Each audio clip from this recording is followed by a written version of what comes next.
remote Irish village, a damaged Finbar is forced to fight for redemption after a lifetime of sins. But what price is he willing to pay? In the land of saints and sinners, some sins can't be buried. I would have never gone out of my way to see this kind of movie, but for some reason I caught this trailer the week of its release. I decided why not and went to watch this Irish film, and I adored every second. The main draw for me was seeing Jack Gleeson in the trailer. I am recently rewatching all of Game of Thrones and just finished Gleeson's run on the show as Joffrey Baratheon. I think we can all admit that there are characters in television or movies that are so well played as villains that we channel that hate to the actor portraying them. Gleeson was at the receiving end of some of the hate, and I'll admit it, I was someone who didn't like his face after his role as Joffrey. Rewatching the series, I appreciate his character and performance more than ever, and this dude exhibits sheer talent. Back after a much needed hiatus, Gleeson was my favorite part of this movie. I must say, there's a part near the end of the movie where he pops up on screen and it makes everything 10 times better. Truly. Liam Neeson was particularly amazing as well, showcasing he still got it after all these years. I believe In the Land of Saints and Sinners is the perfect blend of new era action movies Neeson has starred in, capitalizing on a dramatic side that we have all witnessed in the past. Neeson has many moments in the movie where they show a close-up of his face, and the weight his eyes hold is astounding. No teardrops, but you can feel the pain behind those eyes, and that is why this is one of my favorite performances from him.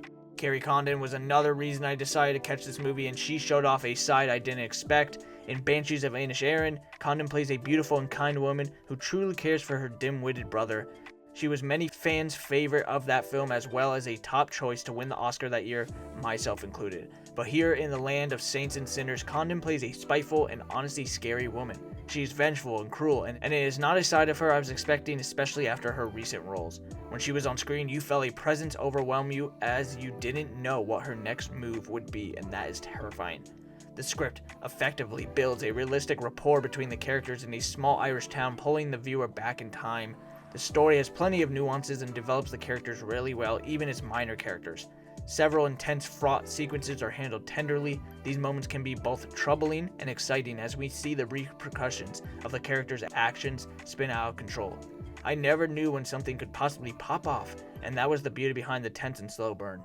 The pacing of the story is excellent, as well as we spend time with Finbar, Neeson's character, before we realize that his goals aren't going to be so easy to achieve, and yet I wanted to see a good resolution despite that being a long shot. The film itself was also absolutely gorgeous. The cinematography of the beautiful countryside across the rolling Irish fields, displaying charming villages and a pub, and sweeping views of seaside cliffs. All of this visual beauty effectively clashes with the brutal gun violence that occurs, particularly with the IRA. The story doesn't really get too deep into the politics of the IRA and the Troubles, instead focusing on a small group of them and their aim. This is where Condon comes into play. I also liked how murky Condon's character was and how she revealed more and more malevolence over time. The finale is wild and sticks the landing well in terms of the ending, not feeling too overblown. In the Land of Saints and Sinners was an unexpectedly pleasant surprise and a breath of fresh air compared to all the rough films we have gotten in the beginning of this year. Besides Dune Part 2, Monkey Man, Book of Clarence, and recently Civil War, of course. It's a movie everyone would be delighted to see, and it's something I urge you to give a shot. If you want a drama mixed with a hitman thriller that shows outstanding performances, then go out and watch it now or go and buy it on demand. I've seen enough killing for a lifetime. You're at your end. Better make your peace. Tune in every Friday for new movie videos. Please like, share, and subscribe. Comment down below what other movies you would like me to do videos on. Thank you, Mom, for editing the scripts for my movie essays. I appreciate you. Till next time, thanks for watching. Catch you on the flip side.